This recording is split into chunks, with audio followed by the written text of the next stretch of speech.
G'day, and welcome to the Hoops and Hops podcast, the podcast that pairs some of the best craft beers with some of the best basketball talk. Featuring me, Charlie Morrell. Join me in talking all things NBA and NBL while I sip on some of Australia's best craft beers.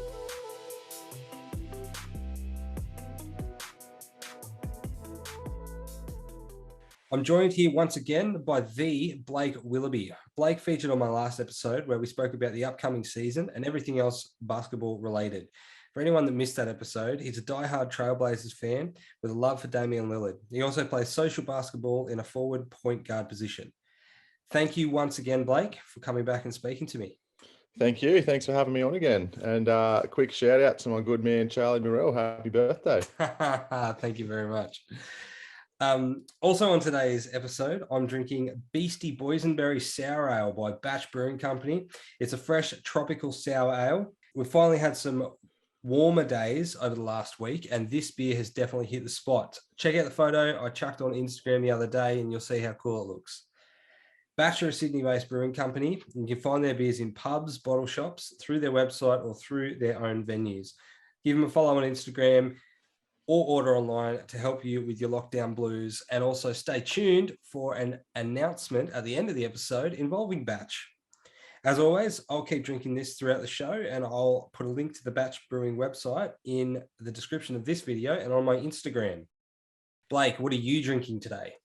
I am currently drinking the Fastidious Bastard from Wicked Elf Brewing Company, which is another local company from Port Macquarie. Lovely.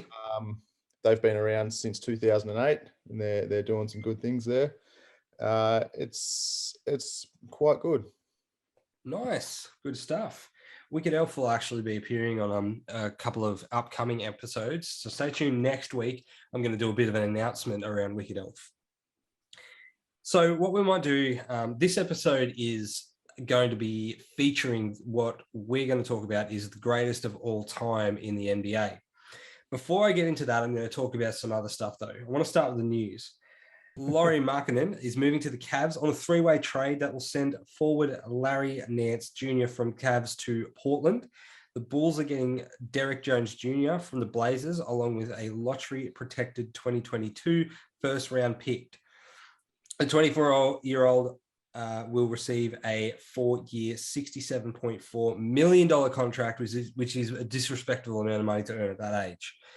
Pretty sure when I was 24 years old, I had about $14 in my account. Off-season power rankings have also been released. Basically, a bit of a discussion around what the predictions are for the top 15 teams of the upcoming season. So I noted down the top three, which are the Nets, the Bucks, and the Hawks. I was pleased to see that the Wizards took the 10th spot, but unfortunately the Blazers were not in the top 15. Always getting slept on. That's all right. That's all right. I'm sort of surprised. I mean, you've got Lillard. I mean, it's got to be in the top 15. I would have thought. Anyway. It's a bit disrespectful to Lillard, I think. We'll just wait and see. We're always getting slept on. We'll wait and see. Some of the other teams are the 76ers and players it's a bit of a reflection of the end of last season, but the draft has obviously thrown that out a bit. But yeah, no Blazers, I'm afraid. The thing that is the Achilles heel for the Blazers is their depth. You look at their starting lineup and they've got some star power there, but when it gets to their bench, they're lacking depth. Yeah. So that's why they always sort of get counted out. But I think they'll find a way. Damian Lillard is a bad man. He'll find a way. I'd be curious to see if Damian Lillard ever considered going to the Lakers or someone like that, or is he more about loyalty? He speaks a lot about loyalty. I'd like to think that he's going to stay in Portland, but there has been a lot of talks about him leaving, which he has shut down the rumors. But I don't know, give it another season or two and we'll see where he's at. Yeah, nice. The Knicks have signed Julius Randle to a contract extension. I couldn't find the details of the contract extension, but I think that'll be good for them. He's a pretty good player. Yeah, Julius Randle, he's a gun. All-star last year. He's just getting better and better every season. I think he'll be an all-star next year. One of the more dominant power forwards in the game. Yeah, I'd probably almost say he's the most dominant power forward in the game, right? Currently. He's up there. He's definitely up there, yeah. In NBL, we've got the Brisbane Bullets, who've just announced that they've signed former Orlando Magic power forward Robert Franks. It's going to be big news for them. He had some outstanding games with the Magic and his experience in like the affiliate of G League of the NBA. They definitely need it. And the NBL commissioner has come out and stated that the league will consider introducing a replacement player system for unvaccinated players for away teams during the next season. And I wanted to see what you thought about this. So basically, if people from the Sydney Kings have games in Brisbane and they have players that are unvaccinated, the NBL will create a player replacement system so those people don't have to travel. Yeah, okay. So that's the first I've heard about that. It's interesting. Do you know many more details about it? Like, would the replacement players come from the home team or? There was very limited details that I could find on the NBL website. And it's just a statement at the moment. I don't think anything's actually locked in for it. I think there'd be a few kinks to work out. That sounds pretty tricky. I mean, for me, I think the thought is good, but why don't they just mandate vaccinations for the players? Yeah. It seems because if you're unvaccinated, it doesn't protect you 100% from the virus. So having unvaccinated people, I just think that it would be better to vaccinate everybody rather than those loopholes where people are unvaccinated and at a higher risk. I mean, they'd be doing themselves a disservice if that was the case and they're not allowed to play, because obviously the players are the best of the best. If they can't play for whatever reason, that's altering their team. Exactly. To get a new player in who might be a very good basketball player, but they've obviously not done enough to make the top of the league. So that's why they're the replacement to begin with. That's very, very true. Yeah, and maybe it's the idea of not wanting people. Maybe people don't want to get vaccinated. I'm not sure, but it seems that if you've signed up for this and you've signed up to travel, you've got to play ball. No pun intended there, but you've got to play ball a little bit and look after your team. Getting vaccinated isn't a team sport, but you have to do your bit to get vaccinated to help your teammates. I agree. Moving on, a little bit of a segment that I started in the last episode called Micro Brewers. I thought what I'd do again is I would actually give a shout out to the same micro brewer that I mentioned last time, which is Molten Hops. So they're run by a guy called Dan Linden. He lives locally in the Lake Macquarie area. He's been brewing for about 25 years on and off as a hobbyist and then also as a professional. They specialize in traditional German beers like Pilsners, and they're currently doing free local delivery on orders over $100. That covers the 20K radius around them. Definitely check out their website. It should be on my Instagram page, and I will put it up there again. And I'm also going to put a link to their website in the description of this podcast. But they're a great bunch of guys. Go and check out their stuff. And now we move on to the reason we are here today. The greatest of all time.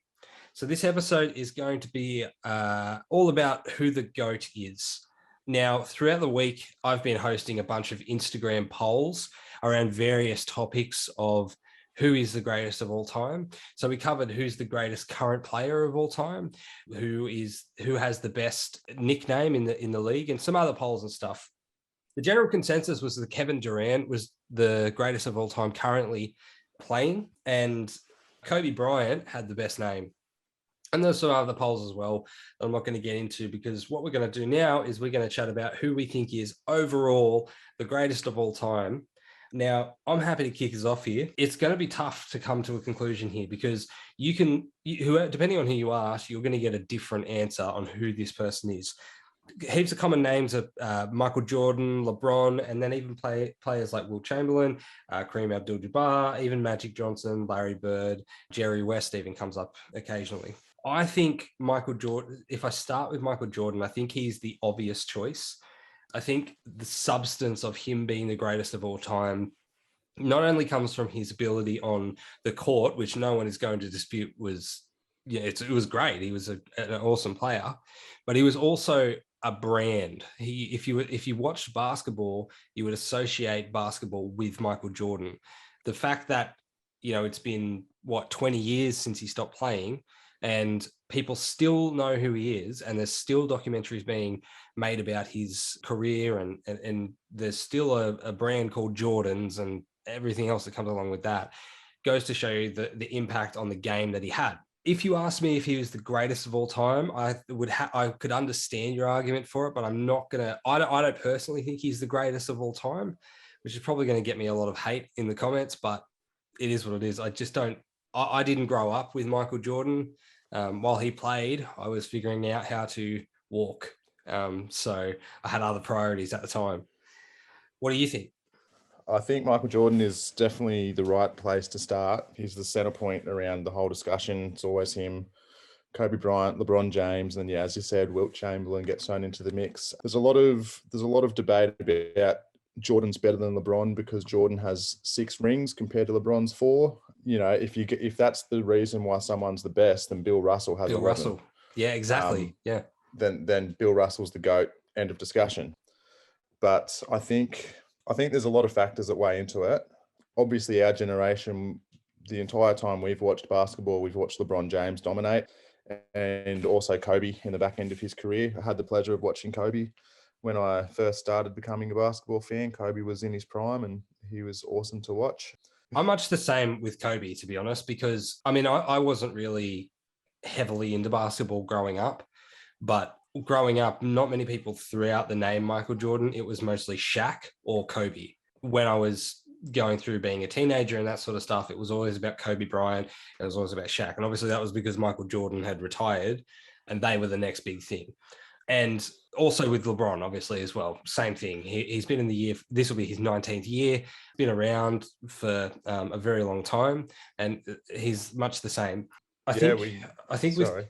I was just going to say, I think with Kobe as well, he was known for his work ethic. He did an interview years ago where he was basically saying that, like, he will get up and he'll practice, I think something crazy like 1,000 free throws a day or something like that. And he just it was like he outworked everyone. And I think that's why you could make an argument for him being the greatest of all time. I mean, he holds some decent records as well. Like he holds the pretty well-known points record, second place points record after Wilt of 81 points in a game, which is you just don't see that nowadays. Yeah, the closest in recent history being Devin Booker with an impressive 70. It came in a loss, but 70 nonetheless. It's pretty good. Yeah, that's exactly right. Yeah. I don't see a scenario where people are going to get close to that anytime soon either. No. You always see season after season, max score 60, 65 maybe. Well, it's big news when people hit 60. Bradley Beal hit a game, I think a couple of games last season, where he hit 60 and it made the news. That additional 21 points is, that's really, really hard to hit. Yeah, absolutely. It just goes to show how incredible of a player Kobe was, even in his very last game, hitting 60 points in his last game of his career. Granted, he took about 100 shots. However, it's still a feat nonetheless. Yeah. So going back on your point about Kobe with his work ethic, I think there's one. Kobe, what he could do mirrored Michael Jordan. Like what he did, Mike did pretty much the same, up to par. There's one thing that I think would blow the conversation out of the water, and that is the work ethic. As you said, Kobe got up, shot 1,000 shots a day, went to training at 6 a.m., went home at 6 p.m., worked all day. MJ was out playing golf. He was out partying. He was out smoking cigars. He took 2 years off. I think if MJ had the work ethic that Kobe had, there wouldn't be a discussion. I totally agree. Yeah, absolutely. That obsession that Kobe had about the game and everything that he put into it was one of the reasons that he is, people know generally, even people who aren't basketball fans, if you mention Kobe Bryant, chances are they're going to know in some capacity that he is a basketball player or he was a basketball player. Absolutely. Oh, yeah, I just think if MJ had the same work ethic, he would have won 2 or 3 more titles. He would have had all these accolades, and it just wouldn't really be a discussion, I don't think. No.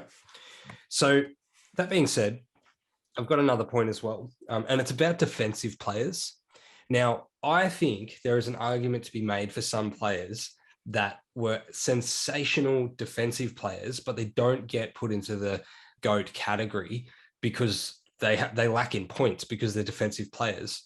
So someone like Bill Russell, for example, I believe he played 13 seasons in total, and he 11 of those 13, he won a championship.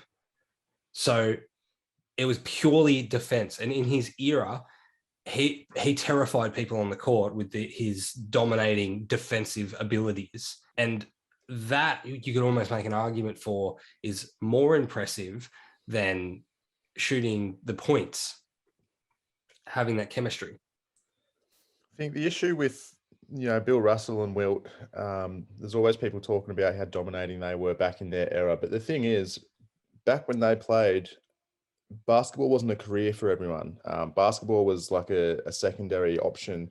All these other people they were playing had day jobs. So when someone like Wilt Chamberlain, who was 7'1", he could sprint faster than anyone. He could deadlift 500 pounds or whatever it was. Someone like him comes into a game like that against just casuals and is obviously got to dominate as much as Wilt did. It's not to take away from what he could do, because even in this era he would dominate. But it's hard to compare eras because there wasn't that competitive nature like there is now.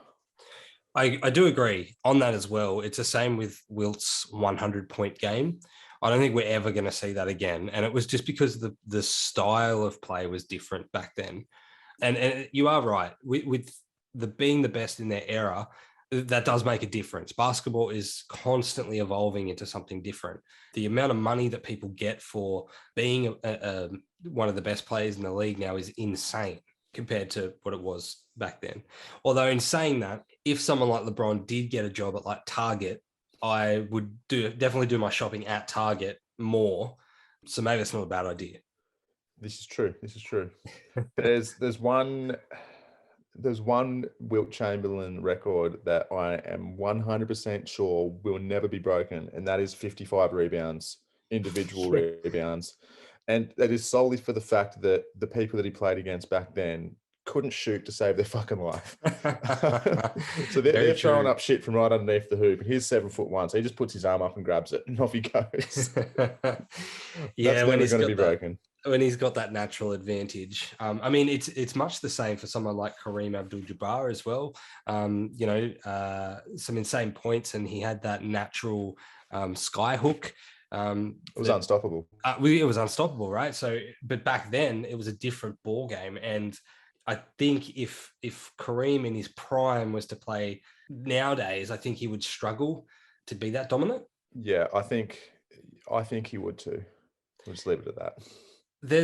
I read an interesting thing online as well about Jerry West being the greatest of all time, purely on the fact that he had some great stats, don't get me wrong, but because he is the person on the logo, for anyone who doesn't know that, he is the legacy of NBA, because when people think of NBA, they think of the logo. And when they think of the logo, they think of the silhouette of Jerry West. Most people don't know that that's Jerry West.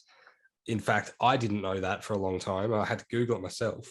But I would dismiss that argument to make him the greatest of all time. In a previous episode, I actually said we should change it from Jerry West to someone more iconic like LeBron or even Michael Jordan or Kobe Bryant. I definitely agree. It should get changed.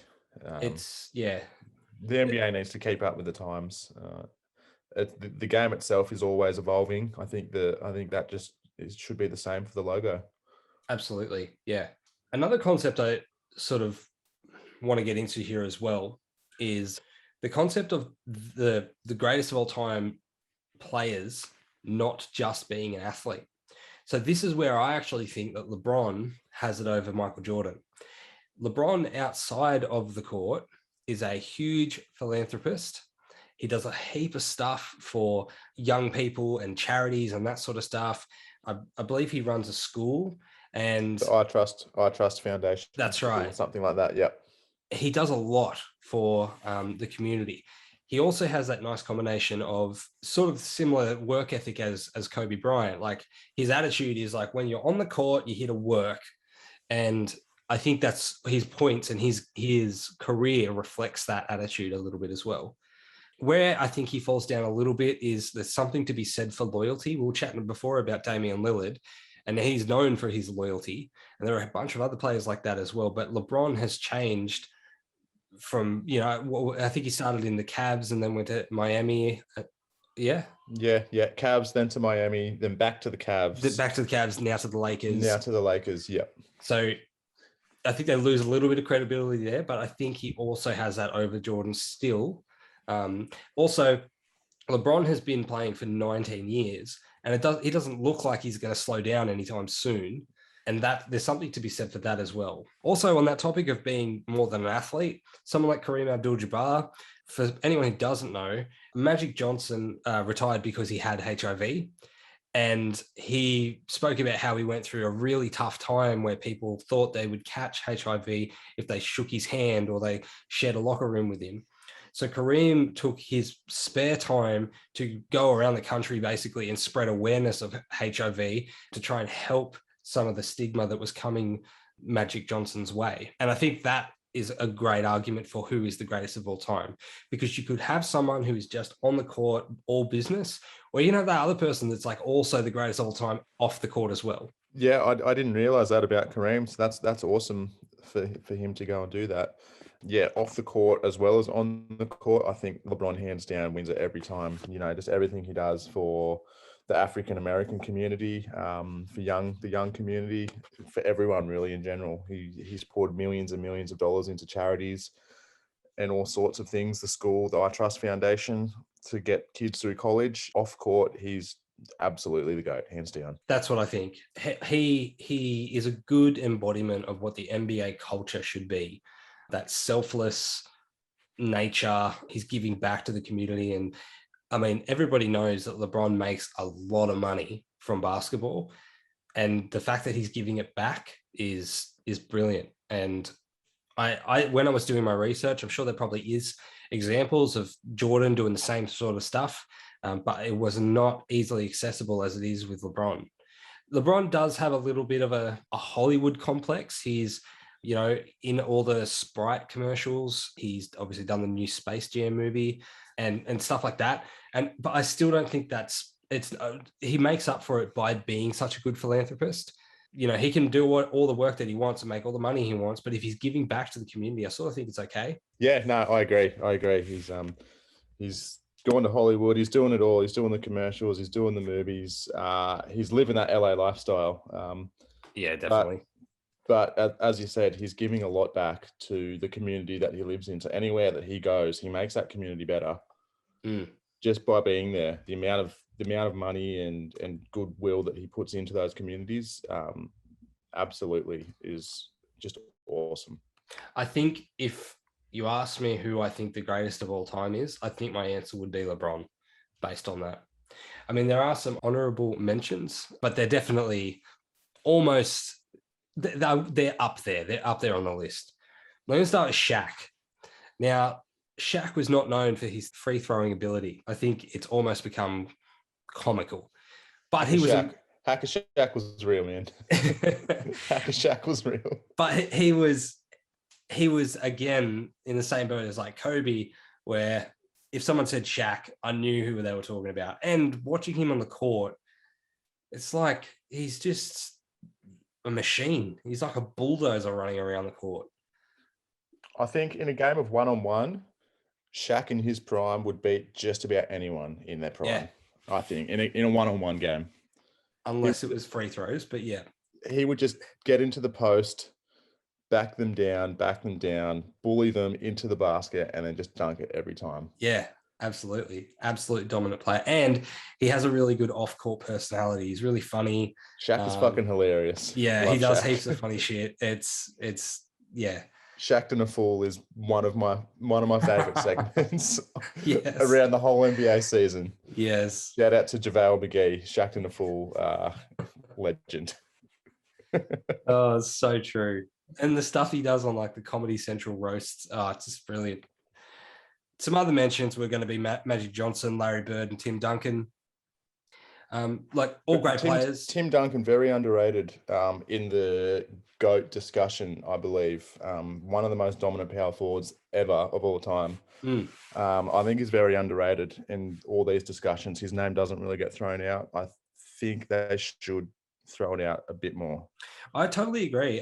Tim Duncan was probably the most underrated player ever in the league, if you ask me. I agree. I think he's probably if not the best power forward. And it's right. He has one of those names where if you say it to a basketball fan, they may know who you're talking about. But he doesn't have that widespread name like a Kobe Bryant or a Shaq. Yeah. Or even a Muggsy Bogues. Muggsy. Yeah. And so, I think he's very underrated. Magic Johnson in his prime as well was absolutely brilliant with what he did. And he's an interesting one because he retired quite a long time ago, but people still know who he is. Well, he's still been relevant around the league. He was the head coach of the Lakers a few years ago, and he's on all the talk shows. He's still around the league. And he was one of the more dominant players. Him and Larry Bird were the two big names before MJ came to town. It was their league. So Magic Johnson's still a big name in the basketball community. Absolutely. And that pretty much summarizes it. So if you ask me, I would say LeBron takes that title of greatest of all time. There's going to be people that have different opinions, and there's probably information that I've missed or didn't add or whatever. And that's totally cool. I think the important part to remember when just discussing who's the greatest of all time in basketball is it's not a black and white answer. It's totally different depending on who you ask. Scottie Pippen, for example, said in an interview that he thinks LeBron is the best, which would surprise most people considering he used to be considered Michael Jordan's sidekick for a lot of things. And it just depends. Where I think we'll really know and where it might become a little bit more black and white is whenever it happens at the end of LeBron's career. We'll just have to see how far he goes. You can compare apples with apples at the end of the day, when LeBron's retired, all said and done, you can compare the two careers and see and make up your own mind. For me, I think Michael Jordan edges LeBron. Not necessarily for his offensive skills, because they're both offensive beasts. Yep.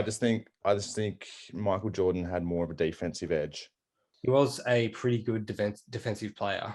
3-time steals leader. I think it was 9 all defensive first team, compared to 6 for LeBron and 0 steals leader.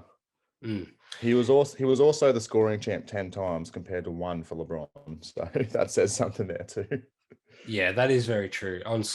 This is where I think a lot of the argument comes from, because when you contrast all the points, you still don't get a clear answer. You might, if it was going to tilt somewhere and you were just doing points, I think you'd probably go with Jordan. That being said, as I was saying before, LeBron's career is not over, so we don't know where it's going to end. And you've got to take into account that off-court personality. Absolutely. I think the longevity of LeBron's career, as we've said earlier in this episode and last episode, going into his 19th season is almost unheard of outside of, Dirk Nowitzki, Kobe Bryant. Like Michael Jordan only played 15 seasons. The longevity of LeBron's career and just the level that he's still maintaining, he's still one of the best players in the league. I know. He has been his whole career, and that cannot go unnoticed, I think. And the way that he plays as well, he doesn't show any signs of slowing down. So today's my 27th birthday, and I wouldn't be surprised if I'm celebrating my 40th birthday still talking about LeBron still playing the way that he's going. LeBron will retire at the same year that Bronny James retires. That's right. That's what I think. That's right. Cool. All right, I think that's a good enough spot to end it. Sweet.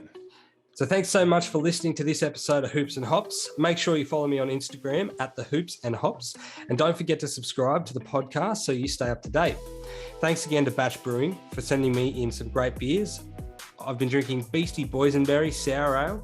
Check it out on their website. It's a great beer. You won't be disappointed. There's also a photo of it on my Instagram. And before I go, I wanted to remind you all about a giveaway that I'm running over the next week on Instagram. Go and check it out, and you can win some tasty brews by none other than Batch Brewing themselves. I'll see you next time. Cheers.